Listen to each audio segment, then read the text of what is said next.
పుష్పగిరిలోని వెలిసిన అరుదైన బ్రహ్మసూత్ర శివలింగాలు ఒక్కసారి చూసినా చాలు, ఆ ఫలితం 1000. కడప జిల్లా పుష్పగిరిలో వెలిసిన బ్రహ్మసూత్ర శివలింగాలు అత్యంత అరుదైనవి. ఇవి 1000 శివలింగాలు దర్శించిన ఫలితాన్నిస్తాయి. శివలింగాలపై నిలువు గీతలు కలిగి ఉండే ఈ అద్భుత లింగాలు అంతర్గత జ్ఞానాన్ని, దుఃఖ విముక్తిని ప్రసాదిస్తాయని పురాణాలు చెబుతున్నాయి. వ్యాస మహర్షి, ఆదిశంకరాచార్యులు సైతం వీటిని ప్రస్తావించారు. నిత్యం శివాలయాలలో శివలింగాలను చూస్తూనే ఉంటాం, కానీ పురాతన శివలింగాలు అక్కడక్కడ దర్శనమిస్తాయి. కానీ బ్రహ్మసూత్ర శివలింగాలు చాలా అరుదుగా కనబడతాయి. వాటికి ఒక చరిత్ర, రహస్యము ఉంది. బ్రహ్మసూత్ర శివలింగాలు దర్శించుకుంటే 1000 శివాలయాలకు వెళితే వచ్చేంత ఫలితం దక్కుతుందని చరిత్ర చెబుతున్న సత్యం. అలాంటిదే బ్రహ్మసూత్ర శివలింగాల గురించే ఇక్కడ తెలుసుకుందాం. పుష్పగిరి దేవస్థానంలో అరుదైన 2 బ్రహ్మసూత్ర శివలింగాలు వెలుగులోకొచ్చాయి. ఇవి వల్లూరు మండలంలోని అత్యంత ప్రాచీన దక్షిణ కాశీగా పేరుగాంచింది పుష్పగిరి శ్రీ లక్ష్మీ చెన్నకేశవ స్వామి దేవాలయం.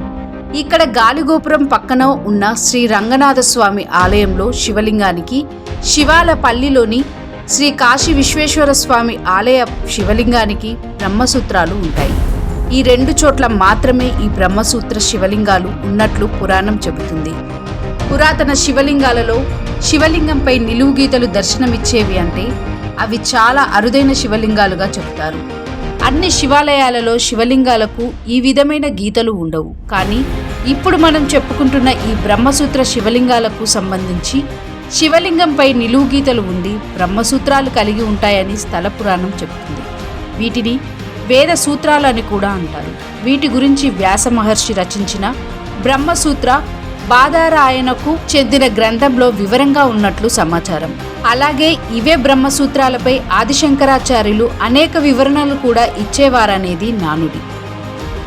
ఈ బ్రహ్మసూత్రాలు అంతర్గత జ్ఞానాన్ని కలిగిస్తాయని, దుఃఖం నుంచి విముక్తి పొందుతారని, అంతేకాక విముక్తి పొందిన ఆత్మకు ఈ బ్రహ్మసూత్రాలే విముక్తి ప్రసాదిస్తాయని స్థల పురాణం చెబుతుంది. చరిత్ర చెప్పిన ఆధారం ప్రకారం 555 బ్రహ్మసూత్రాలు ఉన్నట్లు సమాచారం. బ్రహ్మసూత్ర శివలింగాలను దర్శిస్తే 1000 శివాలయాలను దర్శిస్తే ఎంత ఫలితం వస్తుందో అంత పుణ్యం వస్తుందట.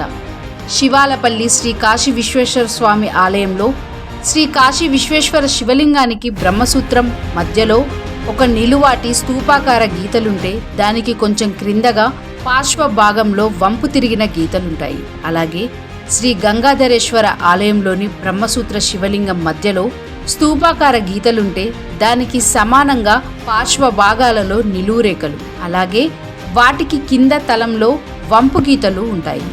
ఇందులో శ్రీ కాశీ విశ్వేశ్వర స్వామి బ్రహ్మోత్సవ శివలింగం 10వ శతాబ్దానికి చెందినదిగా, శ్రీ గంగాధరేశ్వర ఆలయ బ్రహ్మసూత్ర శివలింగం 13వ శతాబ్దానికి చెందినదిగా స్థల పురాణం చెబుతుంది.